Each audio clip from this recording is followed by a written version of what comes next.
अस्सलाम वालेकुम, good morning, सुबह बखैर। कल शाम तक जहां ये लग रहा था कि अब जो सीज़ फायर हुआ है शायद वो भी ख़तरे में पड़ गया है, और आपको पता है ईरान की तरफ से ऐलान किया गया कि वो इनडायरेक्ट नेगोशिएशंस भी उस वक्त तक के लिए मुअत्तल कर रहे हैं जब तक लेबनान में पर्टिकुलरली सीज़ फायर की खिलाफ वर्जी जारी रहती है।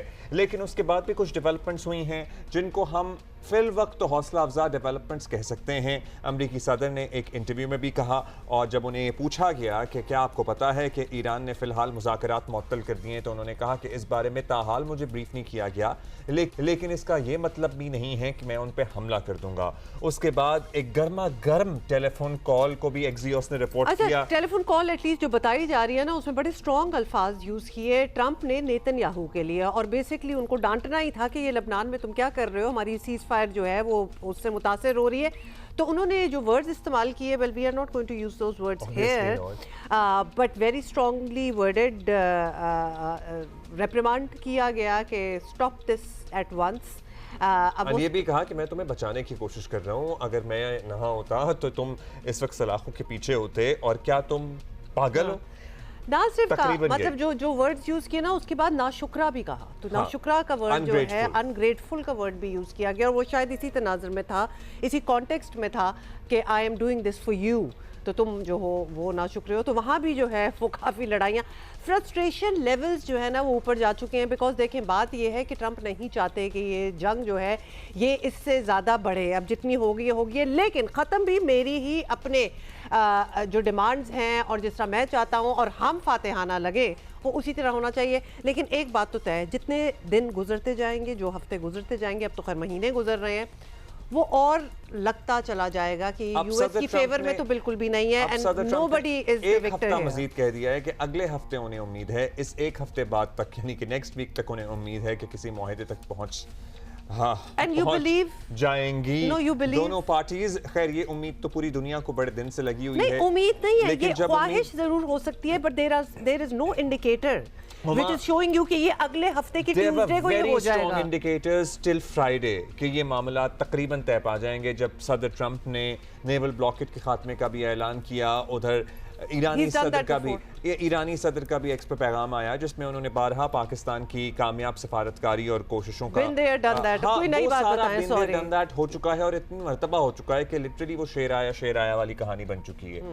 सो ये है सूरत हाल। लेकिन इस हौसला अफजा खबर का या उम्मीद का ऑयल प्राइसेस पे डायरेक्ट इम्पैक्ट हुआ, और जो बहुत तेज़ी से बढ़ रही थी उनमें कुछ कमी देखी जा रही है। लेकिन साथ साथ हम ये कह सकते हैं कि हाँ, कुछ सिफारतकारी भी चल रही है। अच्छा, सदर ट्रंप ने ये भी कहा कि हिजबुल्लाह से भी उनकी बात हो गई है और वो भी हमले नहीं करेंगे, और इसराइल को भी उन्होंने कह दिया है कि वो भी हमले अब लेबनान में नहीं करेगा। इसको भी टेस्ट करना चाहिए कि कौन कहाँ हमले नहीं करेगा, लेकिन साथ साथ छोटे थोड़े हमले हर जगह हो रहे हैं। इससे पहले जो हो रहा था वो ये है कि ईरान के पासदाराना इनकलाब ने इराक की समुद्री हुदूद के करीब अमरीका और इसराइल से ताल्लुक रखने वाले जहाज पर क्रूज मिसाइल से हमला किया था, और यह हमला ईरानी कमर्शियल जहाज पर अमरीकी हमले पर जवाबी कार्रवाई करार दिया जा रहा था। ईरान ने फिर खबरदार भी किया था कि आइंदा किसी भी हमले का फैसला कौन जवाब दिया जाएगा। इससे पहले ईरान ने अमरीका से अमन मुआहदे के पैगामात का तबादला रोकने का आपको बता चुके हैं, हम ऐलान किया था, और ईरानी खबर रसां एजेंसी है तस्नीम, उनके मुताबिक ईरान ने फैसला लेबनान पर इसराइली हमलों में शिद्दत आने के बाद एहतजाजन किया, जिसके बाद ये सारी डेवलपमेंट हुई जो हमने अभी आपसे शेयर की है कि सदर ट्रंप का नेतन्याहू से राब्ता हुआ, सदर ट्रंप ने हिजबुल्लाह से भी बात की है। ये बेसिकली इसका बैकग्राउंड था कि किस चीज के तहत इन्होंने ये किया है। So this is what is happening. अब ये जो रोज स्टेटमेंट्स आते हैं, और का आपने जिक्र किया, ये भी बड़ी टेलिंग बात है कि मतलब ये स्टेटमेंट्स आते हैं, मार्केट इधर उधर होती है, who is making the best of it. तो ये सारी चीजें भी लिखी भी जा रही हैं, and of course there are researches out there and they are being reported as well. इसी बारे में बात करते हैं। एजाज चौधरी साहब हमारे साथ मौजूद हैं। बहुत शुक्रिया एजाज साहब। एजाज साहब, हम ईरान और अमेरिका के दरमियान मुआहदे की तवक्को कर रहे होते हैं, हर हफ्ते ही करते हैं, लेकिन फिर नज़र आने लगता है कि मुआहदा नहीं हो रहा, और गुज़श्ता 24 घंटों में तो ये भी लग रहा था कि शायद सीज़ फायर भी ख़तरे में पड़ गया था ऑलमोस्ट, और पूरा जो एक नेगोशिएशन का प्रोसेस है वो बस डीरेल होने के करीब था। क्या हम अभी भी जल्द किसी मुआहदे की उम्मीद रखें?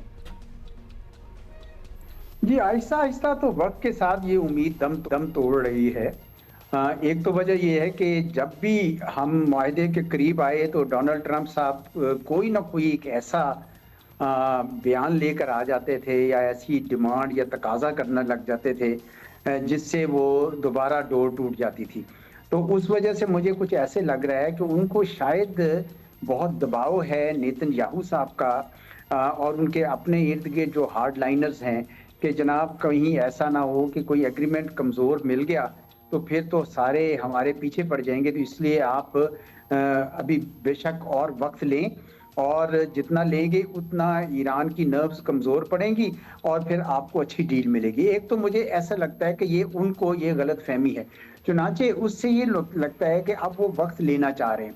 अच्छा, बड़ी हैरत की बात यह है कि ईरान भी यही समझ रहा है कि उसको भी बड़े वक्त उसके साथ है, क्योंकि ईरान को अब पता चल गया है कि मजीद इनके लिए जंग करना मुमकिन नहीं है। एक बार ये बड़े करीब आ गए थे जंग करने के, तो सारी खलीजी रियासतों ने हाथ बांध दिए कि जनाब आप ये जंग ना कीजिए क्योंकि वरना हमारे यहाँ बहुत ज़्यादा तबाही हो जाएगी। और दूसरा ये है कि ईरान के पास अब स्टेट ऑफ हॉर्मुज़ एक ऐसा मैं समझता हूँ एक किस्म का हथियार ही आ गया है कि अमेरिका बावजूद पूरी कोशिश के उनसे स्टेट ऑफ हॉर्मुज़ खाली नहीं करा सका। तो मुझे लगता है कि ईरान भी अपने तय ये समझ रहा है कि मुझे भी फर्क नहीं पड़ता चले वक्त, इसलिए मुझे ये मुआहदा अब जरा जल्दी होता नजर नहीं आ रहा। हालांकि बिल्कुल कई बार तो बिल्कुल करीब आ गए थे और देखिए बहुत इंटरम सी चीज थी, कोई इतनी बड़ा एग्रीमेंट नहीं था। ये तो सिर्फ एक सीज फायर के ऊपर एग्रीमेंट करना था जिसके बाद बाकी बातचीत तो होनी थी। लेकिन इन दो वजूहात से जो मैंने आपको जिक्र किया, एक अमेरिका की तरफ से और एक ईरान की तरफ से, मुझे लगता है कि दोनों साइड जो हैं वो एक दूसरे को बैटल ऑफ नर्व्स के साथ इस वक्त मुंसलिक हो गई हैं और कोशिश कर रही है कि दूसरा फरीक कमजोर पड़े तो फिर हम करें इसको। ये आप सही कहा है, जब ऑन द ग्राउंड बैटल में कुछ खास उसके बाद नहीं मनवा सके तो चलो बैटल ऑफ नर्व्स करके देख लेते हैं। लेकिन इस बैटल ऑफ नर्व्स में पूरी दुनिया जो है वो भी इन्वॉल्व है, हर किसी की नर्व्स टेस्ट हो रही हैं। एजाज चौधरी साहब, इजराइल की लबनान में कार्रवाइयाँ जो हैं ये बहुत बड़ा एक इशू बनी हुई हैं और अगर ट्रंप मुआहदे के लिए संजीदा हैं, सीरियस हैं, तो क्या इजराइल को कंट्रोल करना उन्हीं की जिम्मेदारी नहीं होनी चाहिए? नॉट जस्ट राइट नाउ, मतलब उनको वो लगाम देना, लीश पे रखना, सॉरी फॉर दीज वर्ड्स, लेकिन जो उनकी हरकतें हैं उनको उन पे कड़ी नजर रखनी पड़ेगी, उनके हाथ बांधने पड़ेंगे। ये है, लेकिन मेरा तो ये ख्याल है कि इसराइल को अब समझ आ गई है कि अब इस खित्ते में वो जो उसकी एक बालादस्ती या इजारादारी होनी थी, एक जो उसने हेजमॉन बनना था, एक ग्रेटर इसराइल बनाना था, वो अब उसकी उम्मीद ख़त्म हो गई है। तो वो जिस तरह वो चाह रहा है कि भाई चलते चलते में जितना कि इलाका मैं ले सकूं वो कम से कम मैं ज़रूर हासिल कर लूं। यानी गज़ा पे भी जितना कब्ज़ा कर सकते हैं, उसको जितना हिस्सा जम कर सकते हैं, वो कहते हैं जी हम 70% जम कर लेंगे।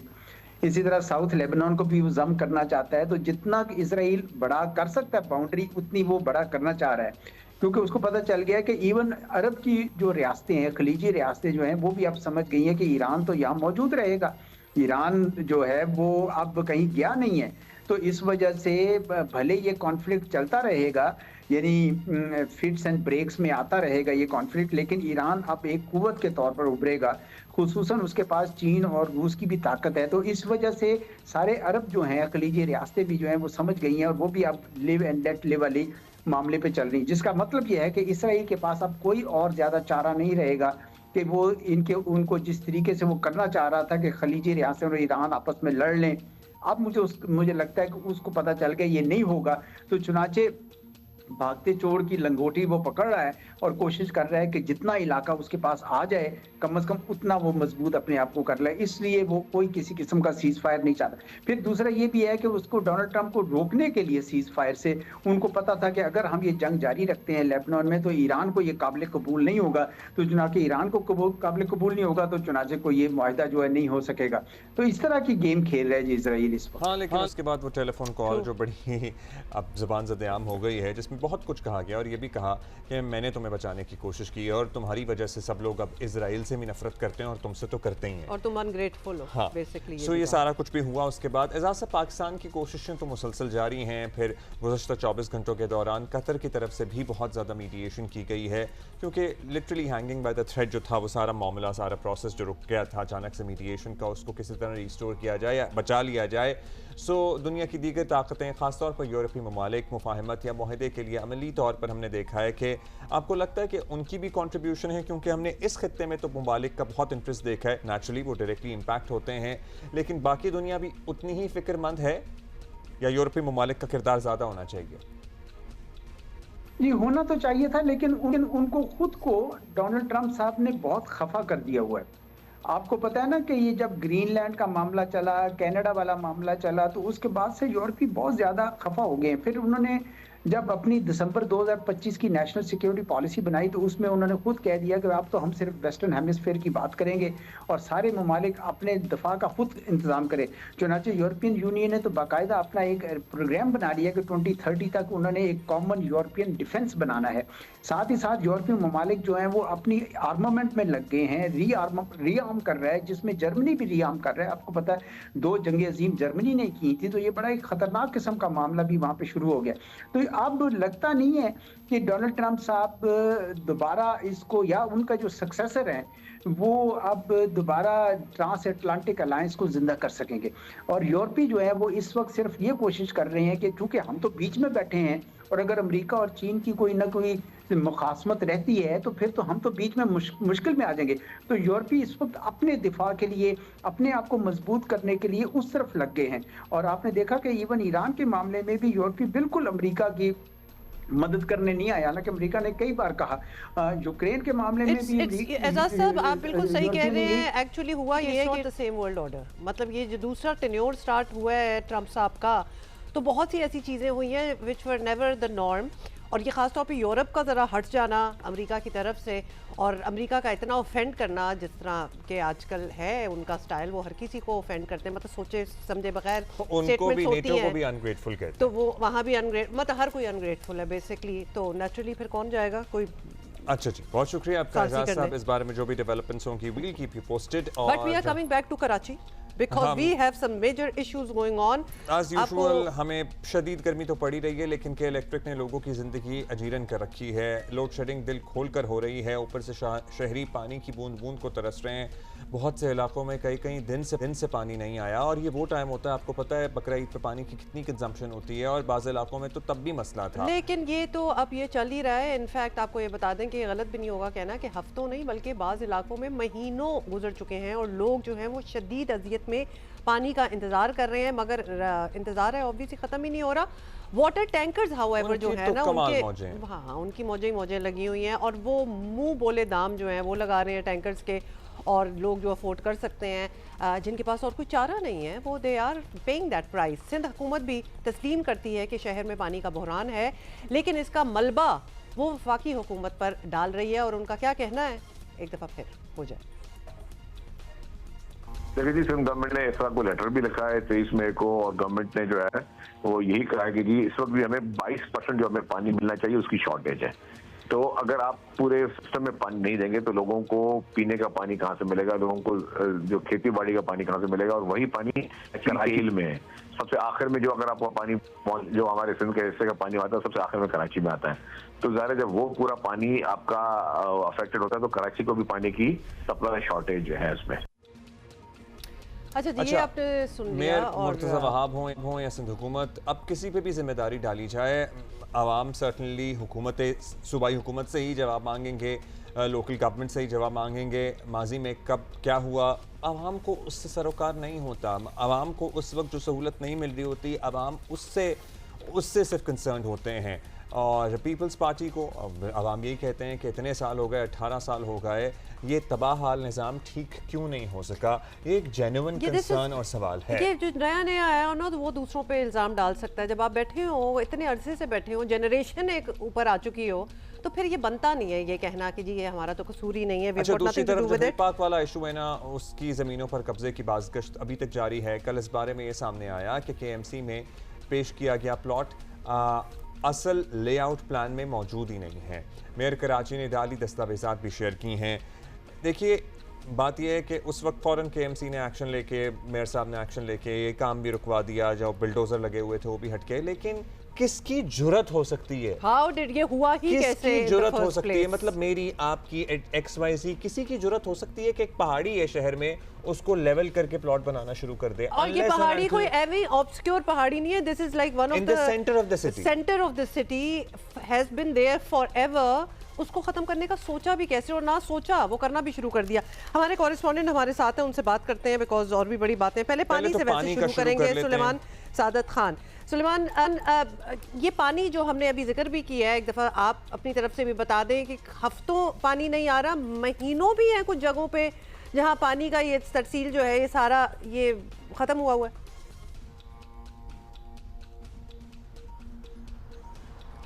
बहुत बहुत शुक्रिया हुमा। सूरत हाल दरअसल ये है कि गुज़िश्ता एक माह में जो बिजली के ब्रेक डाउन हुए हैं, उसके बाद कई हफ्तों जो है वो मुख्तलिफ़ इलाकों में पानी जो है वो ऑन एंड ऑफ जो है वो नहीं रहा, जिसमें सबसे ज़्यादा जो इलाके मुतासिर हुए नाज़माबाद, गुलशन इकबाल, लांडी के इलाके हैं, नाज़माबाद हैं। तो ये जो शहर के मेन इलाके हैं वहाँ पर जो है वो पानी की सूरत हाल जो है वो ऑन एंड ऑफ इस तरह की रही।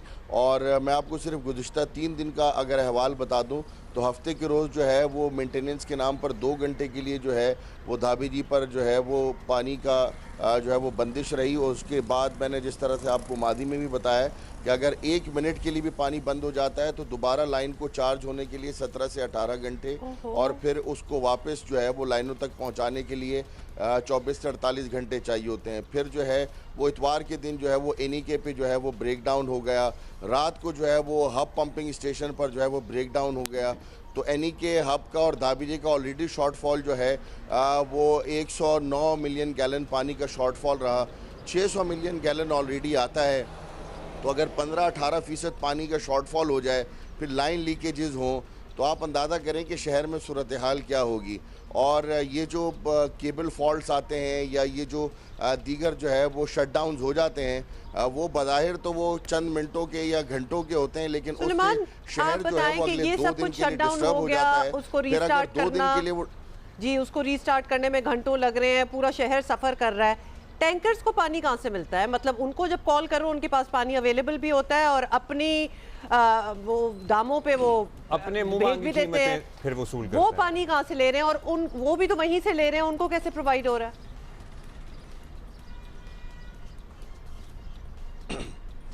देखिए जी, सूरत हाल ये है कि जो शहर के अंदर 7 हाइड्रेंट्स हैं, उन्हें जो पानी फराहम किया जाता है वो इन लाइनों से भी फराहम किया जाता है और शहर में मुतबादिल लाइंस भी हैं। लेट से अगर हम धाबीजी की बात करें तो धाबीजी पे 21 पंपिंग स्टेशन हैं और 21 में से 10 मुतासिर हुए, तो बाकी 11 पंपिंग स्टेशन तो काम कर रहे होते हैं। तो वो इतना बड़ा इलाका है, तो शहर में वही जो पानी है वो कुछ इलाकों को भी मिल जाता है और हाइड्रेंट्स को भी मिल जाता है। लेकिन जो हाइड्रेंट्स है वहाँ पर सिर्फ 7 से 10 मिलियन गैलन पानी फराहम किया जाता है। जो वाटर बोर्ड हुकाम है उनका ये दावा है कि 3 से 5% पानी सिर्फ हाइड्रेंट्स को दिया जाता है और बाकी पानी जो है वो लाइनों को फराहम किया जाता है। लेकिन इस वक्त सूरत हाल ये है, ये बता दीजिए कि अभी क्या सूरत हाल है? अभी पानी की जितनी बंदिशें थी, ब्रेकआउट्स थे, मतलब ब्रेकआउट क्या होता है, ब्रेक डाउन थे, फलाना ढमकाना एटसेट्रा एटसेट्रा, ये सब फिक्स हो गया है? क्या लाइनें चार्ज हो गई हैं? क्योंकि लाइनें चार्ज होने के बाद भी कई घंटे लगेंगे ना पानी आने में। और साथ प्लीज ये भी बता दें, आई एम सॉरी मैं सुलेमान वहीं फंस गई हूँ, कि आप कह रहे हैं कि टैंकर जो है वो हाइड्रेंट से भी पानी लेते हैं और मुतबादिल कोई लाइनें भी हैं। अगर मुतबादिल लाइनें हैं तो शहरियों को उससे पानी क्यों नहीं मिल रहा?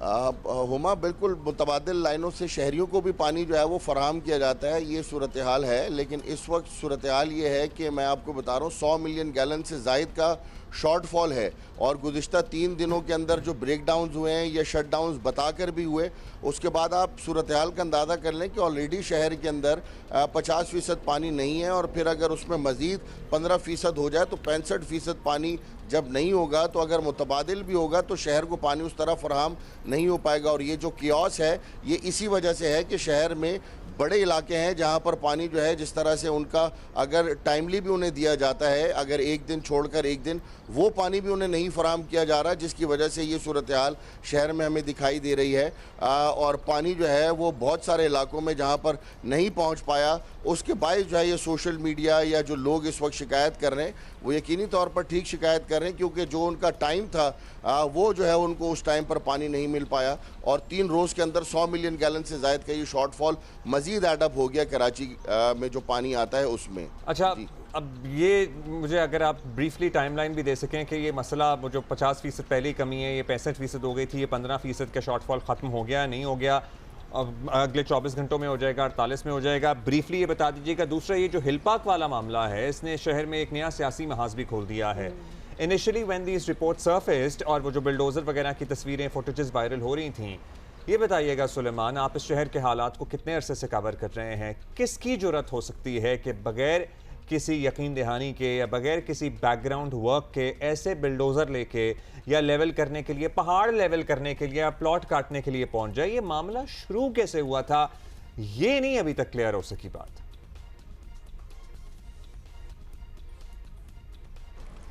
जी अब्दुल्ला, ब्रीफली बता दूं कि जो गुज़िश्ता 3 दिन में जो ये सूरत हाल हुई वो आने वाले 2 से 3 दिन में जो वाटर बोर्ड हुकाम है उनका ये दावा है कि पानी की जो पंपिंग है वो नॉर्मलाइज हो जाएगी और जिन इलाकों में पानी नहीं है वहाँ पर भी जो है वो इब्तदाई तौर पर उन्हीं इलाकों को पहले पंप किया जाएगा और फिर जहाँ पर पानी है उनको जो है वो अल्टरनेट डेज पे दिया जाएगा। तो 24 से 48 घंटे का वक्त जो है वो दरकार होगा। और अब अगर हम बात करते जाएँ ये जो हिल पार्क से मुतासिल ज़मीन है तो अब्दुल्ला ये सूरत हाल ये है कि ये वफाकी ज़मीन है और Pakistan employees cooperative housing society PCHS जो शहर के बीचों बीच है ये उसकी मिल्कियत का जो है ये मामला है। और जो हिल पार्क है वो 54 एकड़ यानी 54 एकड़ पर मुहित हिल पार्क है, उसकी ये ज़मीन जो है बताई गई और मुबैना तौर पर ये तनाज़ा शुरू यूँ हुआ कि बताया गया कि ये हिल पार्क की ज़मीन काटी जा रही है और वो ज़मीन जो है वो हिल पार्क और PCHS की ज़मीन बिल्कुल वो बॉर्डर लाइन एरिया पर जो है वो प्लॉट है। 500 गज का ये प्लॉट है, 39/6G/4 ये वो प्लॉट्स हैं जो 1984 में सोसाइटी का ये दावा है कि वो काटे गए थे, लेकिन 1984 में ही जो उस वक्त की KMC थी उन्होंने उस पर एतराज़ किया और ये मामला जो है वो अदालतों में रहा और अदालतों में जो ये प्लॉट है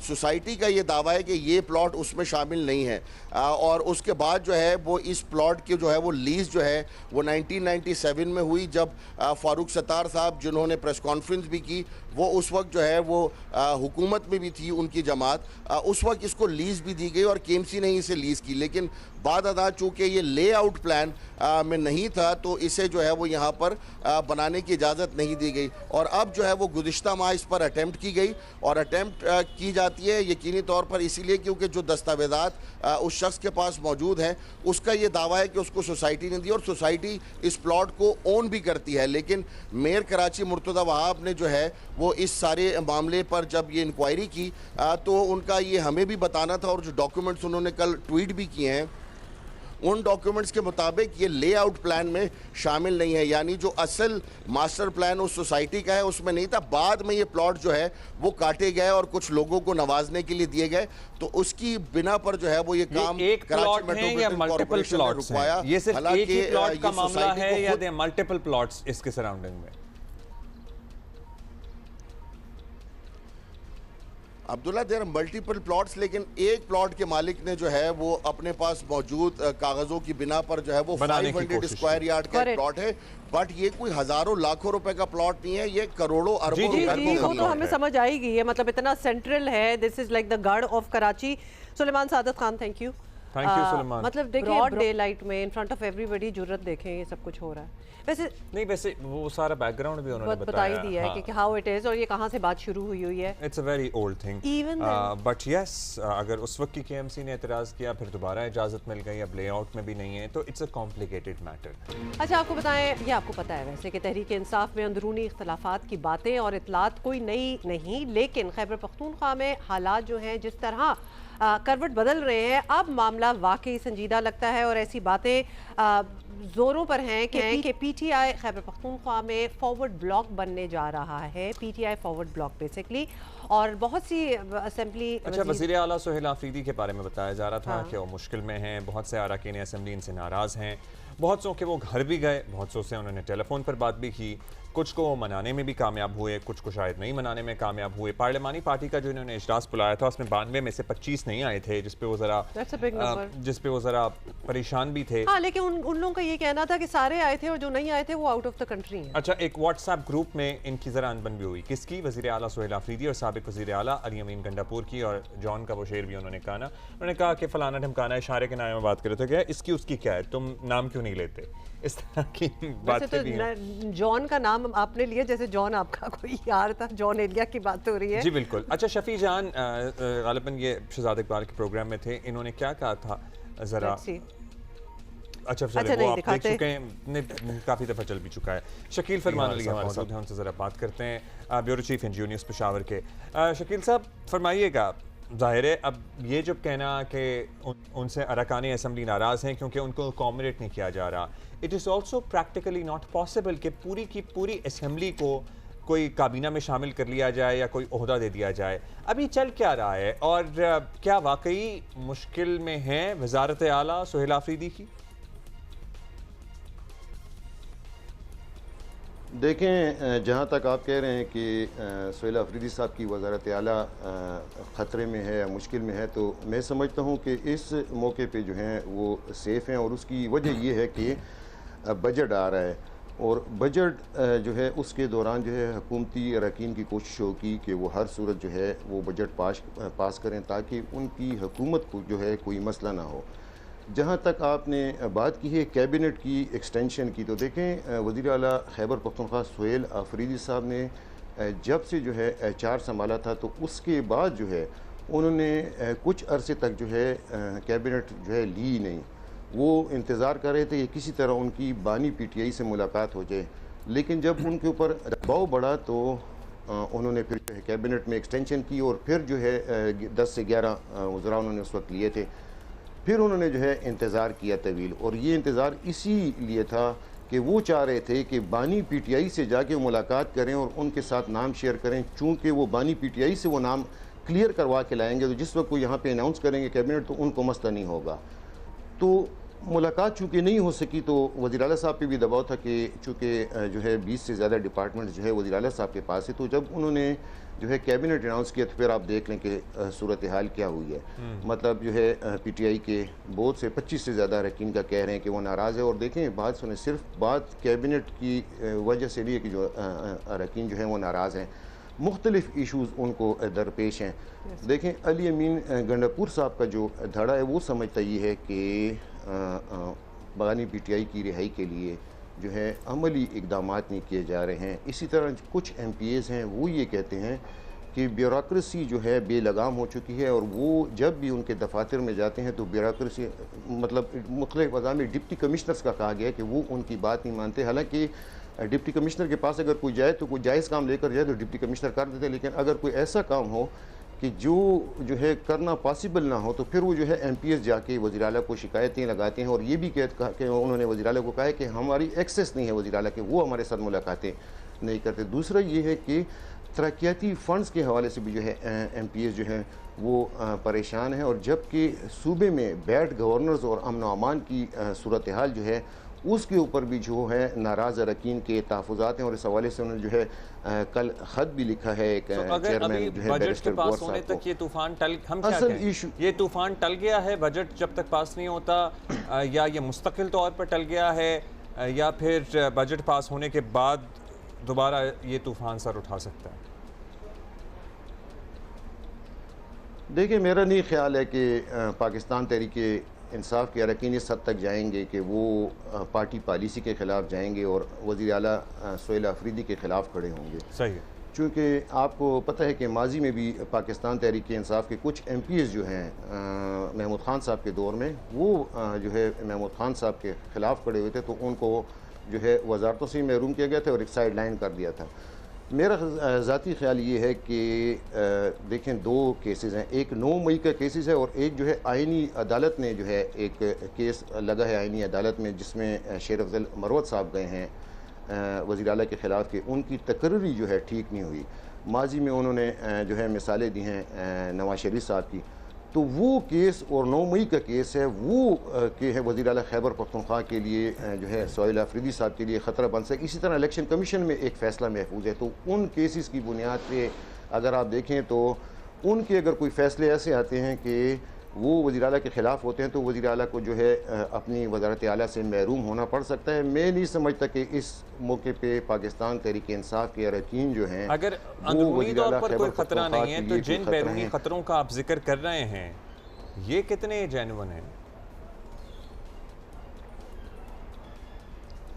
देखें, जहाँ तक बात आपकी जेन्युइन तक है तो जो शेर अफजल मरवत साहब जो है केस लेकर गए हैं आइनी अदालत में, वो स्ट्रांग फुटिंग्स है, क्योंकि उसमें सुप्रीम कोर्ट का डिसीजन आ चुका है कि कोई सज़ा याफ्ता शख्स जो है किसी को भी जो है नामजद नहीं कर सकता। अगर उस बेस को देखा जाए कि वो वज़ीर आला खैबर पख्तूनख्वा के लिए एक ख़तरा। इसी तरह इलेक्शन कमीशन में भी एक केस है, वो भी उन्होंने फ़ैसला महफूज किया, तो अगर वो फ़ैसला वज़ीर आला खैबर पख्तूनख्वा के ख़िलाफ़ आता है तो वो मुश्किल में। और जबकि 9 मई के अगर आप केसेस देखें तो 9 मई में फॉरेंसिक ऑडिट हुआ और उसमें जो है ये उस रिपोर्ट में आया है कि वज़ीर आला खैबर पख्तूनख्वा जो है सोहेल अफरीदी, उन्होंने उस वक्त जो है मुज़ाहिरीन के साथ शिरकत की। हालाँकि पाकिस्तान तहरीक इंसाफ इस बात को नहीं मानती, वो कह रहे हैं कि ये फुटेज इस जगह नहीं किसी और की और इसको यहाँ पे जो है इस फुटेज के साथ जोड़ा गया। तो ये तीनों केसेस जो हैं ये वज़ीर आला खैबर पख्तूनख्वा के ख़िलाफ़ जो हैं ख़तरे की घंटियाँ बजा रहे हैं। और अब जो है उनको नया चैलेंज जो आया है और वो चैलेंज है उनको साबिक वज़ीर आला अली अमीन गंडापुर साहब की जानिब से। तो मैं आपको ये बताऊं कि अली अमीन गंडापुर साहब को जो है अब ये रियलाइज़ हो गया और उनको ये हकीकत पता चल चुकी है, बल्कि उनका ये ख्याल है कि उनको हटाए जाने में जो है आतिफ खान साहब का जो ग्रुप है और उस ग्रुप के साथ जो है उस वक्त जो है सोहेल अफरीदी साहब के, तो जब ये बातें शकील फरमान, जब फिर ऐसी बातें फॉरवर्ड ब्लॉक टाइप बातें होती हैं और उसके बाद हम एक व्हाट्सएप का भी जिक्र कर रहे हैं जिसमें बड़ा खुले तरीके से एक दूसरे को सुना भी दिया, तो इन बातों में कोई तो बात नज़र आती है कि कुछ ना कुछ तो हो रहा होगा बैकग्राउंड में। देखें, आप तो अगर आप ये कहें कि साबिक वज़ीर आला और मौजूदा वज़ीर आला जो है आमने सामने आ गए तो इसमें जो है कोई दूसरी राय नहीं है कि वो एक दूसरे के आमने सामने आ गए, आप खुल के एक दूसरे के सामने आ गए। अगर आप देखें तो एक धरना था KP हाउस इस्लामाबाद में, वहाँ पे साबिक वज़ीर आला अली अमीन गंडापुर साहब और सोहेल अफरीदी साहब के दरमियान जो है कुछ इख्तलाफात थे, लेकिन वो दबे हुए इख्तलाफात थे। उसके बाद देखें तो अब जो व्हाट्सएप ग्रुप में हुआ है, पार्लिमानी पार्टी के ग्रुप के जो व्हाट्सएप ग्रुप है उसमें जो कुछ हुआ है उससे तो यही सायर होता है कि अली अमीन गंडापुर साहब और सोहेल अफरीदी साहब एक दूसरे के सामने खुलकर आ गए हैं। मतलब अब वो कुछ छुपाने की कोशिश नहीं कर रहे, अब everything is out. Shakeel Farman साहब, sorry that's all the time we have to take a break, लेकिन now things are out in the open. But अंदरूनी तौर पर कोई चैलेंज नहीं है, ऐसा कोई तरीके एतमाद वाला मामला नहीं है। बात जो अदरवाइज जो केसेस चल रहे हैं, जो शेर अफजल मरवत जो केस लेके गए हैं और इलेक्शन कमीशन में जो फैसला पेंडिंग है, वो असल खतरात हैं। बहुत शुक्रिया। अच्छा, कल से एक वीडियो जो है, वो वीडियो नहीं एक खबर बहुत वायरल हुई थी। हमारी गुलकारा हैं, वेटरन सिंगर हैं ताहिरा सैयद साहिबा, उनके हवाले से एक खबर जो थी वो गर्दिश कर रही थी। लोग बड़े कंसर्न थे, फेक न्यूज़ थी ऑफ कोर्स, लेकिन हम अभी बैठे ऑफ कोर्स कह रहे हैं उस वक्त जितनी वायरल थी वो लग नहीं रहा था कि फेक न्यूज़ है। और फिर ताहिरा सैयद साहिबा ने, जो कि न्यूयॉर्क में रहती हैं आजकल, उन्होंने खुद ही शी क्लियर्ड द एयर और एक वीडियो उन्होंने जारी कर दी जिनमें उन्होंने बताया कि मैं बिल्कुल ठीक हूं। उनकी तबीयत सेहत से मुताल्लिक क्या कहना था वो हम दिखा देते हैं ना, समझ आ जाएगी आपको। चलिए ताहिरा जी, अल्लाह ताला आपको बहुत अच्छी लग रही हैं। She looks very healthy, very nice and she says कि आई एम हैविंग बेसिकली अभी तो वो जवान है। बिल्कुल वही कहने का मतलब वही था। She should have broken into that song. Tahira ji, Allah मियां आपको लंबी ज़िंदगी दे। अच्छा जी, आज है क्रिकेट डे और पाकिस्तान और ऑस्ट्रेलिया के दरमियान दूसरा वनडे इंटरनेशनल आज लाहौर में खेला जाएगा और 3 मैचेस की ये सीरीज़ है। एक हम जीत चुके हैं ऑलरेडी और अगर आज हम जीत जाते हैं तो we are good. Pakistan team पूरे एतमाद तरीके से ग्राउंड में उतरेगी। अगर कौमी टीम आज फाते रही तो सीरीज़ जीत जाएगी। अच्छा, कल एक ट्वीट भी माइक हसन का सामने आया जिसमें उन्होंने कहा कि आई हेयर सम चैटर कि हमारी जो पिचेस हैं ये साजगार नहीं हैं आगे साउथ अफ्रीका में वर्ल्ड कप खेलने के लिए। हमने इसके बारे में वैसे बात की थी। हाँ, हमने अम्मी को सुना था उन्होंने और उसके बाद वो ट्वीट किया। ऐसा ही हुआ होगा। So उन्होंने कहा ऐसा नहीं है। So it varies from place to place। और चलिए देखते हैं कि क्या होता है। अब आगे क्या होने वाला है इस पे जरा बात कर लेते हैं और आज हमारी क्या स्ट्रैटेजी होनी चाहिए। राशिद भाई हमारे साथ हैं और सोहेल इमरान भी हमारे साथ। अस्सलाम वालेकुम to both of you. Rashid भाई कैसे हैं? राशिद भाई कैसे हैं आप? जो नए लड़के हमारे आए उन्होंने जबरदस्त परफॉर्म किया। I am very happy about it. So do you think कि हमें आज मजीद कोई तब्दीली करनी चाहिए जिसकी कुछ हम सुन भी रहे हैं चीज़ें?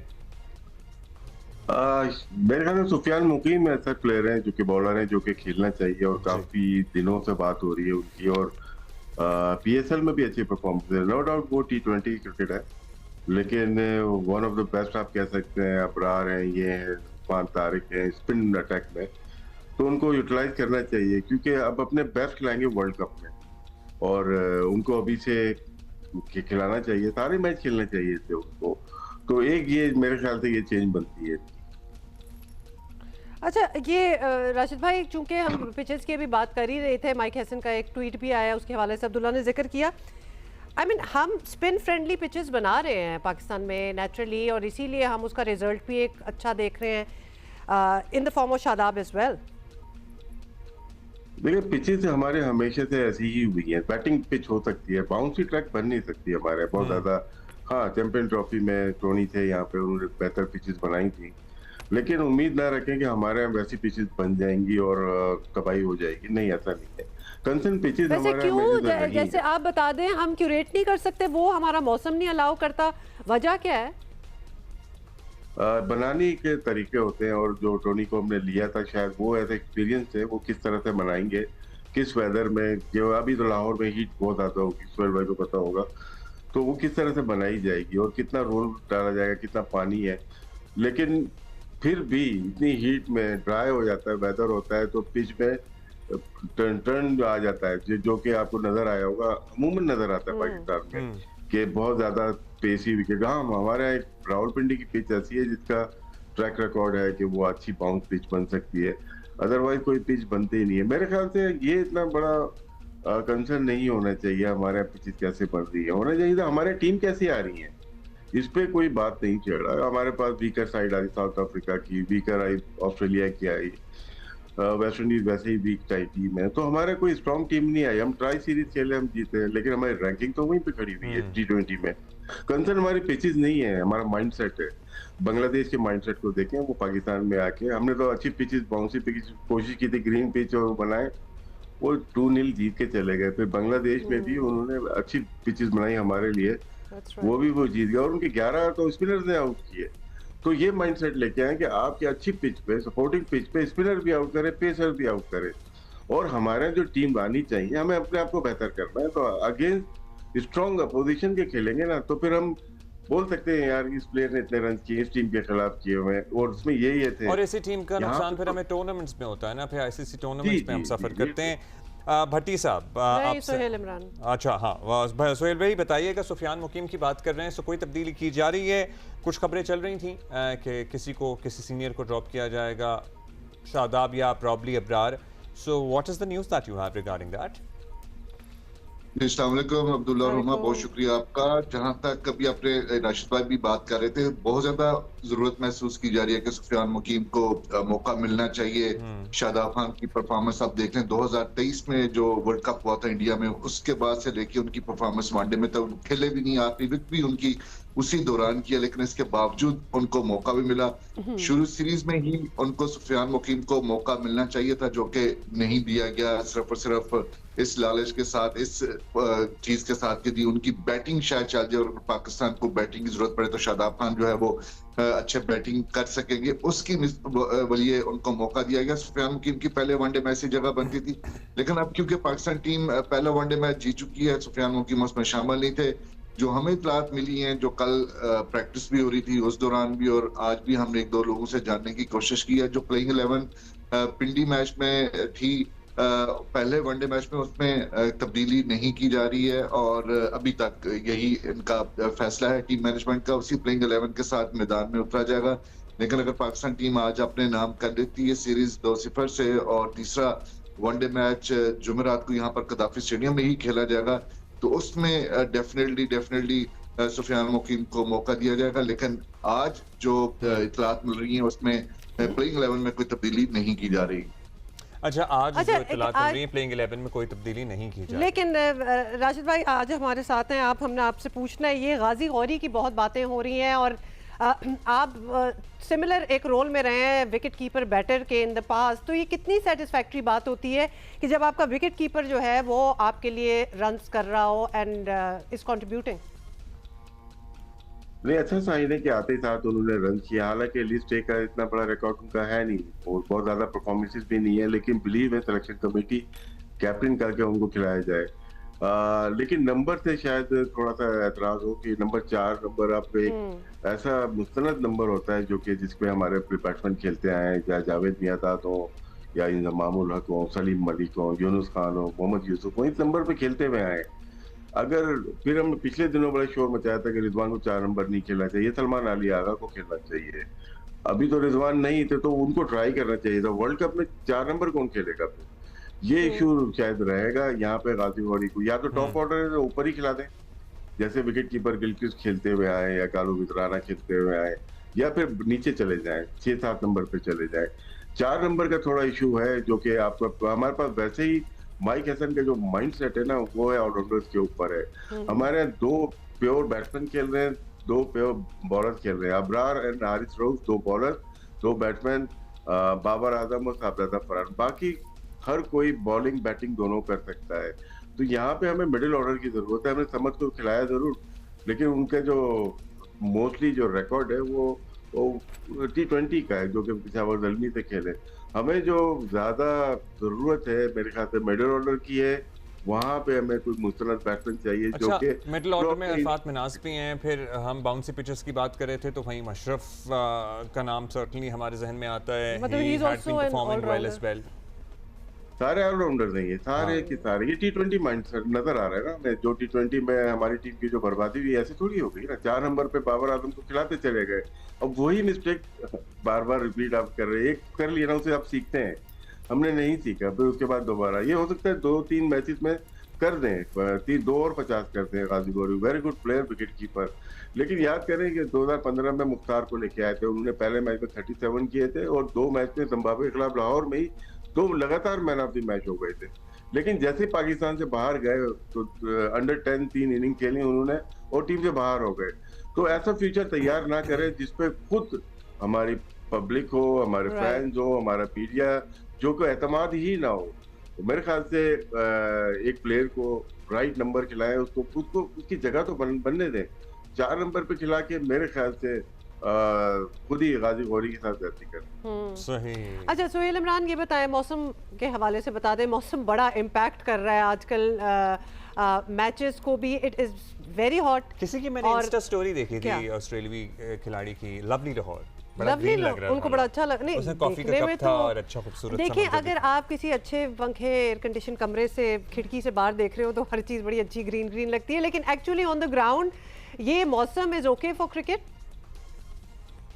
उमा और अब्दुल्ला, मैं थोड़ी सी बात करूंगा। अभी 2-3 फिक्रों में अभी स्लो पिचेस की बात हो रही थी। जीत से नो डाउट आपको कॉन्फिडेंस भी मिलता है, पिछली शिकस्त भी भूल जाती है और कुछ यही स्ट्रेटेजी पाकिस्तान जो टीम मैनेजमेंट है, जो कप्तान है, यही बनाया कि हम सीरीज जीतें, लोग पिछली हार भूल जाएं।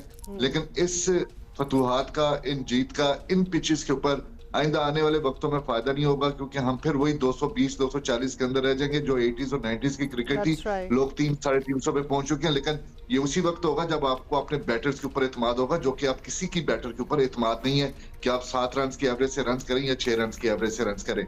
जहां तक आपने मौसम का पूछा, बहुत ज्यादा गर्मी एक मरतबा फिर बढ़ गई है। जो सैटरडे के रोज बारिश हुई थी उसके बाद 2 दिन बड़े अच्छे गुजरे थे, लेकिन कल खासी गर्मी थी, आज भी है। लेकिन अलर्ट जारी किया गया है महकमा मौसमियात की जानब से अगले 3 रोज, आज से अगले 3 रोज में कि तेज आंधी आ सकती है, तूफानी बारिशें भी हो सकती हैं। तो मोस्ट प्रोबेबली अगर पेशगोई के ऊपर जाया जाए तो मैच कोई ना कोई इन 2 मैचेस में से जरूर मुतासर होगा।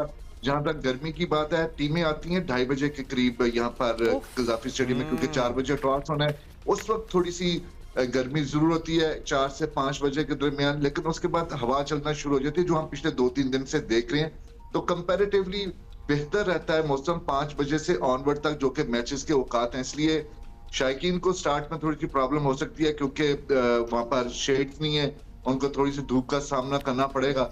लेकिन इम्कान यही है कि जब 6 बजे के बाद क्राउड भी ज्यादा आएगा क्योंकि धूप में बैठा नहीं जाता, अगर तेज धूप निकली हुई हो स्टैंड्स में नहीं बैठा जाता। लेकिन अगर प्लेयर्स की बात की जाए तो वो 5 से 6 बजे के बाद उनको खासा बेहतर माहौल मिल जाता है खेलने के लिए। Got it. Suhail Imran, thank you so much. Rashid भाई, बहुत शुक्रिया for being here with us. अच्छा, हमारे लिए बड़ा मुश्किल है बिकॉज यहाँ हम कह रहे हैं कि प्लीज धूपों में बाहर ना निकलो, अगर नहीं निकलना, अगर कोई काम नहीं है, डू नॉट स्टेप आउट। और हम खिलाड़ियों को भी नहीं ये कह सकते, शायकीन को भी ये नहीं कह सकते, तो well at your own risk I guess, क्योंकि गर्मी तो है। अच्छा जी, अब ज़रा और चीज़ों पे बात करते हैं। जैसे कि हुकूमत ने इस बार भी टैक्स जमा करने का पहाड़ जैसा टारगेट जो है वो रखा है, और कोई 15,000 अरब रुपए से भी ज़्यादा, 15,000 अरब रुपए से भी ज़्यादा। हालांकि ऐसी रिपोर्ट्स आ रही हैं कि FPR गुज़िश्ता माली साल का हदफ भी पूरा नहीं कर सका, और ये कमी कोई छोटी मोटी भी नहीं है, बल्कि 860 अरब रुपए का शॉर्टफॉल है फ्रॉम लास्ट ईयर। जो अब 2026 का बजट आ रहा है, अब देखते हैं क्या बनता है। ऐसे हालात में आ रहा है, अमेरिका ईरान जंग चल रही है, इसके बाद इस मईशत पहले ही सख्त दबाव में है। ऐसे में टैक्स का इतना बड़ा हदफ हासिल करना बज़ाहिर नामुमकिन सा लगता है। हमेशा की तरह इस बार FPR या हुकूमत ने टैक्स नेट में इजाफे के लिए कोई काबिल ज़िक्र कोशिश तो नहीं की है। किसी किस्म की इस्लाहात आपको नज़र आ रही हैं, नहीं आ रही हैं, जिससे ये उम्मीद पैदा हो कि हुकूमत टैक्स जमा करने के नए ज़राए तलाश कर रही हो। नए ज़राए तलाश करने पर बड़ा जोर होना चाहिए, क्योंकि जो ऑलरेडी हैं वो तो पनाह मांग रहे हैं सिस्टम से। और जो रिटेलर्स हैं वो तो एक, आपको पता है ना कि हमेशा की तरह they are refusing to pay up, they are like sorry हमें तो ये चीज़ नहीं पसंद आई। शहबाज राना हमारे साथ हैं, सीनियर सहाफ़ी हैं। बहुत शुक्रिया शहबाज भाई। अब हुकूमत की तरफ से वजाहतें मौजूद हैं, लेकिन बज़ाहिर यही लग रहा है कि मौजूदा माली साल का टैक्स वसूली का हदफ पूरा करना मतलब इट्स ऑलमोस्ट इम्पॉसिबल। ये भी वाज़ेह है कि आइंदा साल ये टारगेट और भी सख्त होंगे। तो क्या इन हालात में यह मुमकिन नज़र आता है कि हम अगले साल के टारगेट हासिल कर पाएँ जब करंट ही नहीं हो रहे? देखें जी, पिछले साल का जब बजट पेश हुआ था इस साल के लिए, जब पिछले साल जून में बजट पेश किया तो जो FPR को टैक्स का हदफ दिया गया था वो 14,130 अरब रुपए का दिया गया था। और अभी ख़ुद FPR ने जो वज़ारत ख़जाना को लिख के दे दिया है कि वो 13,070 अरब रुपए से ज़्यादा टैक्स इकट्ठा नहीं कर सकते। तो FPR ने तो अपनी जो नाकामी है उसका ख़ुद एतराफ़ कर लिया। अब कहने को तो ये सिर्फ एक FPR की नाकामियाँ, इसके जो असरात हैं वो ज़रा देखें क्या है। इसका मतलब ये है कि बलूचिस्तान की हुकूमत जिसको उसका जो NFC में जो हिस्सा मिलता है वो टारगेट के ऊपर मिलता है, एक्चुअल कलेक्शन के ऊपर नहीं मिलता। तो चूँकि FPR ख़ुद एतराफ़ कर चुका है अपनी नाकामी का कि वो 13,070 अरब रुपये से ज़्यादा इकट्ठा नहीं कर सकता, इसके बावजूद जो बलूचिस्तान को हिस्सा मिलेगा वो 14,130 अरब रुपये के ऊपर मिलेगा। तो इसका मतलब क्या हुआ, वजारत ख़जाना को ख़जाने से इजाफी कोई 110 अरब रुपया बलूचिस्तान को एक्चुअल कलेक्शन होने से कहीं ज़्यादा उसको देना पड़ेगा, एक चीज़। दूसरा, इसका दूसरा मनफी असर ये है कि तमाम 3 जो बाकी सूबाई हुकूमतें हैं जिनको हिस्सा मिलता है NFC में FPR की एक्चुअल कलेक्शन के ऊपर, तो उनको हिस्से बताए गए थे उससे कम पैसा मिलेगा। जब उनको उससे कम पैसा मिलेगा तो वो जो सेविंग्स उन्होंने करनी होती है, वफाकी हुकूमत का एक IMF का हदफ प्राइमरी बजट सरप्लस का दिखाने के लिए, वो सेविंग्स कम करेंगे। वो सेविंग्स कम करेंगे तो वज़ारत ख़जाना पे दबाव आएगा कि ये जो टारगेट है कैसे मीट किया जाए। जैसे पिछले साल भी उन्होंने खैंचतान के ये टारगेट पूरा किया, जब पिछले साल भी FPR को 1,200 अरब रुपये से अपने हदफ से कम उसने कलेक्शन की। तो ये तो आज हो गया। मुस्तकबिल में अब जो 15,264 अरब रुपया के करीब जो हदफ है जो IMF इनको कह रहा है, जिसके ऊपर इनकी बात चल रही है, अगर वो 15,264 अरब रहता है, उसमें इजाफा नहीं होता किसी खर्चे को ऐड करने के बाद, इतना ही रहता, तो ये बहुत ही मुश्किल हो जाएगा।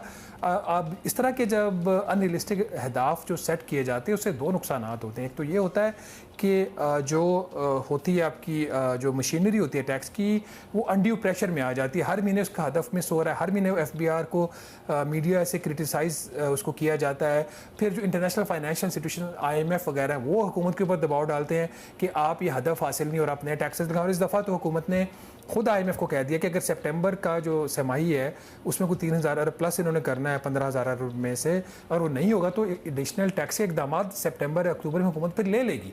तो इस सारी सूरत हाल में सारा निज़ाम ही उलट पुलट हो जाता है। तो अभी भी वक्त है हुकूमत वो टारगेट दे FPR को जो वो हासिल कर सके, और वो टारगेट दे जिसके ऊपर FPR लिख के दे FPR के चेयरमैन कि मैं ये हासिल कर सकता हूँ। अभी भी वक्त है, लेकिन यू रियली थिंक कि वो होगा? In any case Shahbaz Rana ये बताएं कि जब ये तय हो चुका है कि ना छोटे ताजरों पर हाथ डाला जाएगा, ना ही ज़राई सेक्टर पर नॉन फाइलर्स को भी कुछ कहा नहीं जाएगा, मतलब ये सारी चीज़ें तो हम सालों से देख ही रहे हैं, तो फिर जीएसटी बढ़ाने, नए टैक्स लगाने, तनख्वाहदारों को मज़ीद नचोड़ने और फिर पीडीएल के सिवा हुकूमत के पास क्या रास्ता रह गया कि वो बजट में नंबर्स जो हैं वो बैलेंस कर पाएँ? मतलब ये old tried and tested ways है। हुकूमत एक कोशिश तो कर रही है कि अगले माली साल में ताजरों के लिए एक आसान टैक्स की स्कीम आ जाए जिसमें कोई 25,000 रुपया कम से कम हर ताजिर जो है वो दे, मतलब 2,000 रुपया माहाना भी नहीं बनता। बट अगर ये स्कीम आ जाती है, उसके अलावा जिसमें इतनी ज़्यादा सहूलियत देने की बात हो रही है कि ना ताजरों का ऑडिट होगा, ना कोई उनको पॉइंट ऑफ सेल की जो मशीनें हैं वो लगानी पड़ेंगी, ना वो हुकूमत के लिए FBR के लिए टैक्स के विद होल्डिंग एजेंट्स बनेंगे, तो अगर इतनी सारी सहूलियत देने के बाद ये FBR की जो स्कीम है ताजरों के लिए, जिस पे जो बिलाल कहने वज़ीर मुमलिकत हैं वो ख़ुद काम कर रहे हैं, तो अगर ये स्कीम भी हुकूमत नहीं दे पाती, नहीं अगर दे देती, इम्प्लीमेंट नहीं करवा पाती, फिर तो मेरा नहीं ख्याल कि इसके बाद कोई लॉजिक रह जाती है कि किसी और क्लास के ऊपर टैक्स जो लगाया जाए। और ये बात आपकी सही है, आज आके 2 क्लासेस और सेक्टर्स बचते हैं हुकूमत के पास जिसको निचोड़ा जा रहा है, जिसमें तनख्वाहदार तबका है।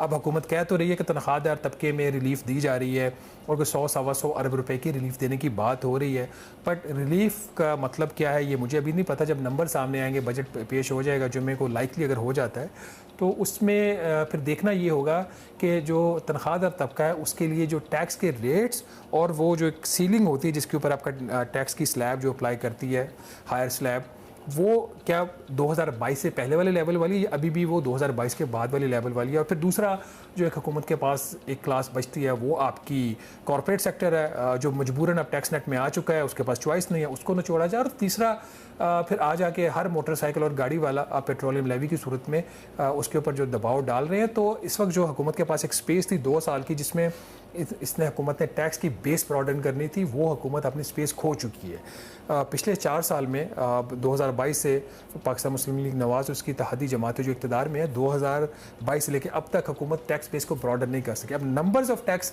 रिटर्न जो टैक्स के गोशवारे उसके ऊपर कहा जाता है इतने बढ़ गए हैं, वो उसकी क्वालिटी भी इतनी लो है कि अब IMF ने उसके ऊपर भी शर्त लगा दी है कि वही टैक्स का गोशवारा नया गोशवारा समझा जाएगा जिसमें कोई पैसा साथ आएगा, कोई नील रिटर्न वाले को जो है वो FBR की कारकर्दगी में जो है वो रिफ्लेक्ट नहीं किया जाएगा। तो इस बैकग्राउंड के साथ अगर देखा जाए तो चॉइसेस हुकूमत के पास लिमिटेड है और वही एक लिमिटेड पूल है जिसके ऊपर फिर फर्दर दबाव आ जाता है। अच्छा, अब ये भी बताइएगा कि जब टैक्स ना देने वालों को टैक्स में नेट में लाए बगैर गुजारा ना होने की बात होती है, वहीं एक और सवाल भी अहम हो जाता है कि आजकल सियासी हलकों में डिस्कस हो रहा है ये सवाल कि क्या सूबों के पास मौजूद इख्तियारात वापस इस्लामाबाद शिफ्ट करना पड़ेंगे कि सख्त फैसले लिए जा सकें या सूबाई हुकूमतों से ही उम्मीद रखी जाए?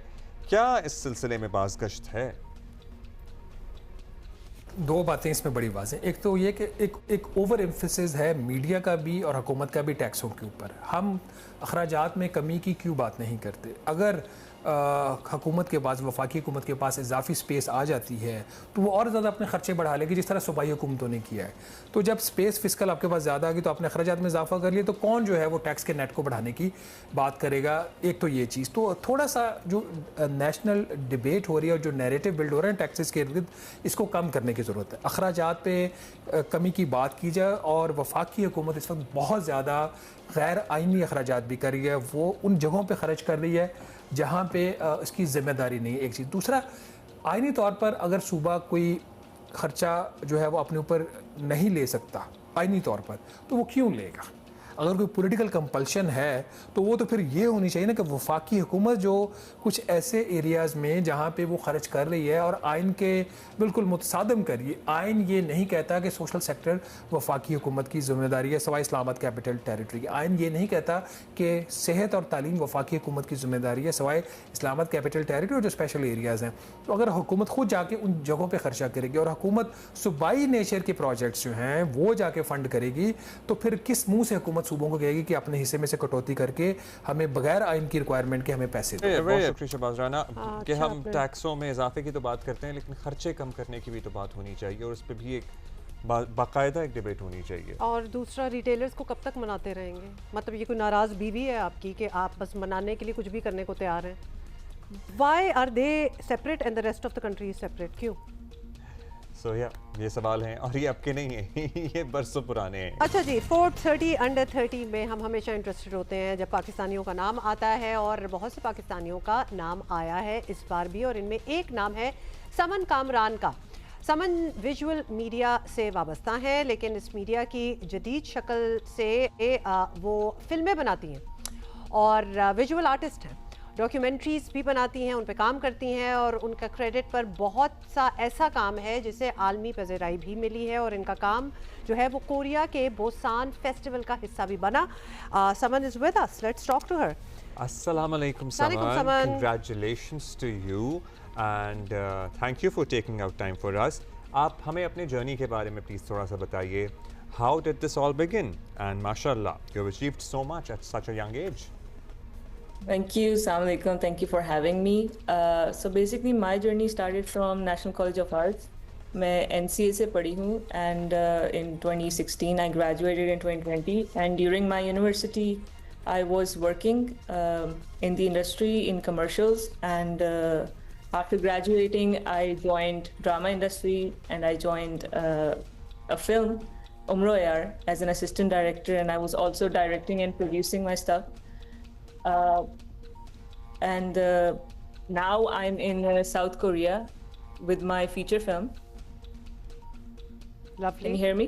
हाँ जी बिल्कुल, we can hear you. We are fascinated by your journey. और हम सुन रहे हैं। जी carry on. Yeah.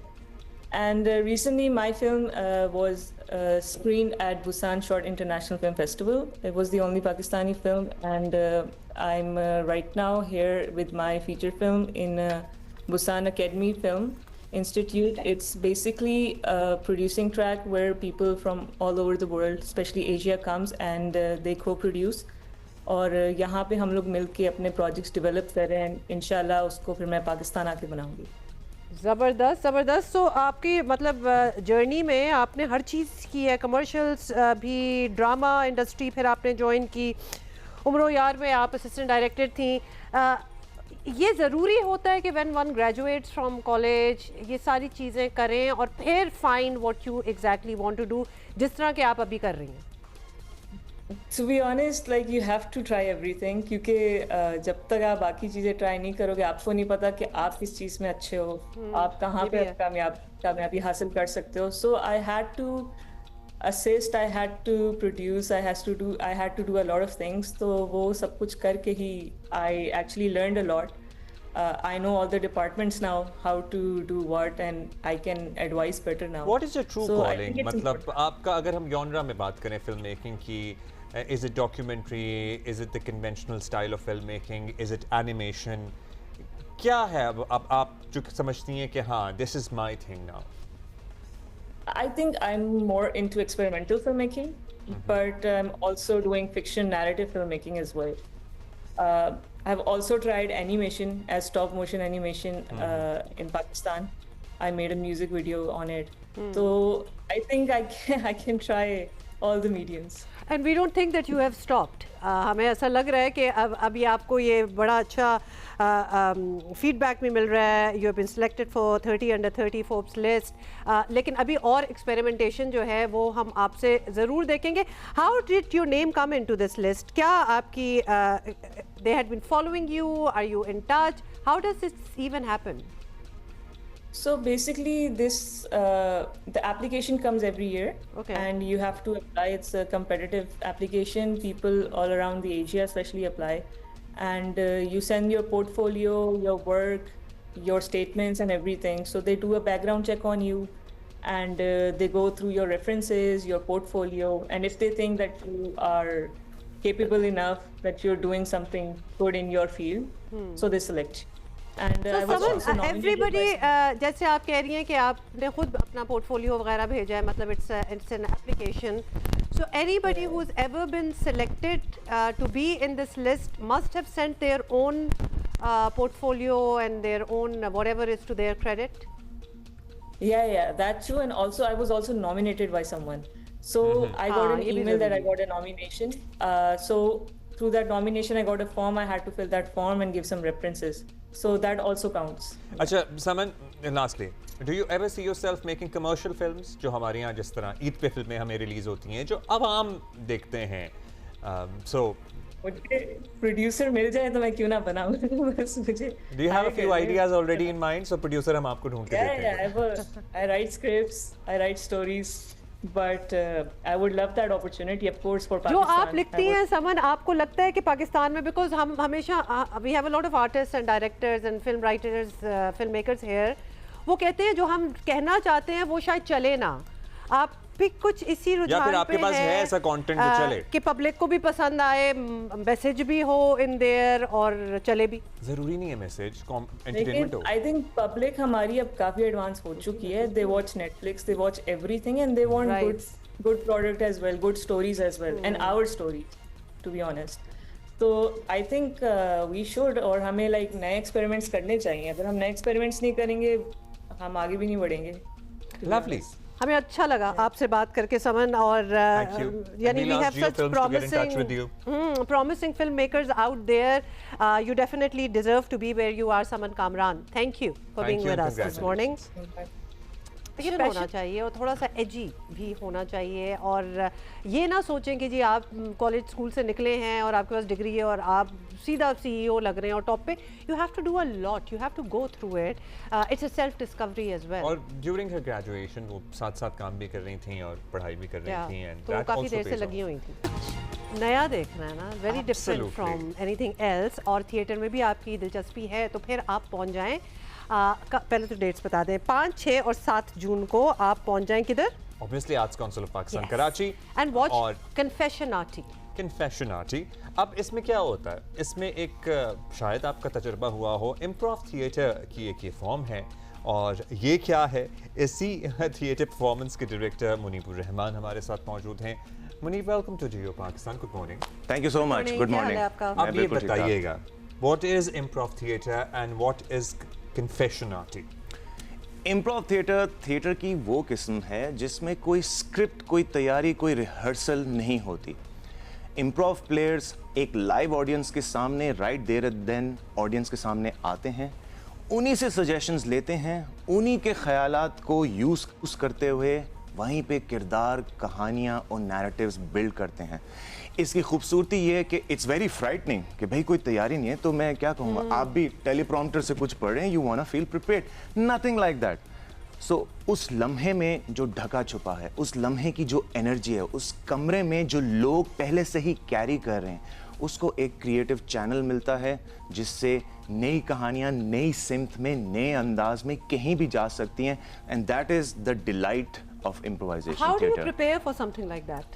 So you don't prepare for it, you practice it. How do you practice? That's why it's a practice. इसकी अपनी drills हैं, इसके अपने principles हैं. One of the biggest principles is of agreement. Life हमें रोकती है चीज़ों से, life हमें सही चीज़ करने पे उकसाती है. Improv theater में we are much looser and much more accepting because that is the doorway to creativity. आपका पहला कदम क्रिएटिविटी में तब दाखिल होता है जब आप एक्सेप्टिंग होते हैं और नॉन जजमेंटल होते हैं.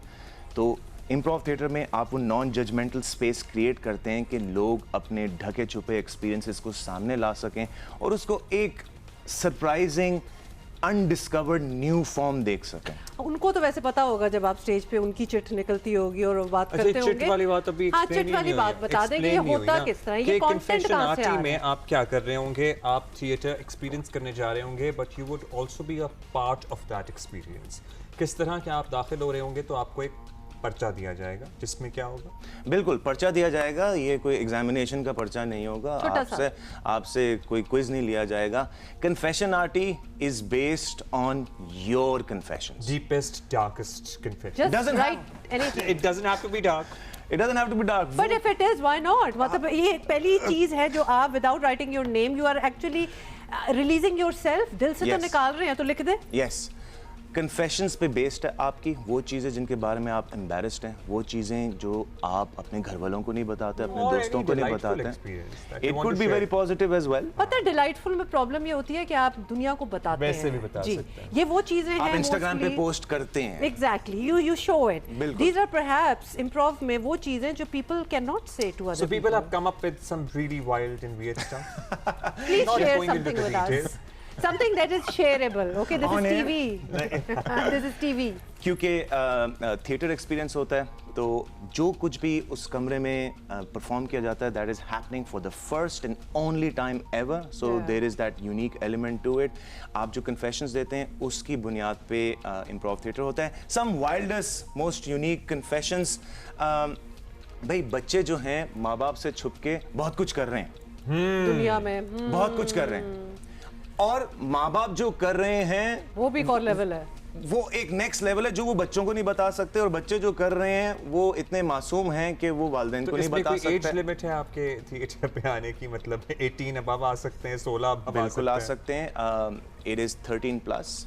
As soon as you enter puberty आपको समझ जाना चाहिए कि ज़िंदगी का एक रुख नहीं होता. वो चीज़ें जो आप छुपा रहे हैं, वो चीज़ें जो आप सामने ला रहे हैं, and that is the stuff of life, और हम उसके साथ खेलते हैं इम्प्रोवाइजेशन थिएटर. वेरी इंटरेस्टिंग, भी बहुत ही डिफरेंट है, और ये हो रहा है इसी weekend in Karachi. If you are here 5, 6 आप तो कुछ ना लिखिएगा, मुझे तो फौरन पता लग जाएगा. आपके लिए मैं लिख दूंगी, मुझे बहुत कुछ पता है. I want to share one thing. हम रिसेंटली एक कॉफ़ी शॉप में ये परफॉर्म कर रहे थे, तो वहाँ पे एक ग्रुप ऑफ टीनेजर्स था, और हमने वो क्राउड में मौजूद थे, और हमें सिर्फ तब पता लगा वो मौजूद है जब हमने एक कन्फेशन पढ़ी. उस कन्फेशन पे लिखा था सुमैया बहुत ही ज़बरदस्त पेंटर है और she is gorgeous, I hate her.